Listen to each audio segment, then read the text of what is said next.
Sveiki, Blender Lietuva eilinį kartą persitvarko ir šį kartą mes iš atviro kodo mokyklos užaugame į kompiuterių pagalbą, konsultacijas ir patarimus. Taip nuo šiol vadinsis mūsų naujasis kanalas.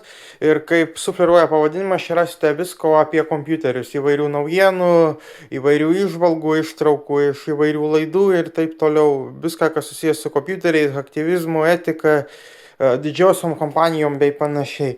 Tad kviečiu prenumeruoti jūs mūsų kanalą ir dalintis juos su draugais, kad kuo daugiau pamatytų ir kuo daugiau pasidomėtų. Ir šiandien pirmasis vaizdo įrašas, kurį kėlėm, tai buvo žinių reportažas iš Metos, iš LNK žinių reportažas apie taip, kaip Meta sukelia priklausomybę, kaip vyksta teismas JAV ir taip toliau.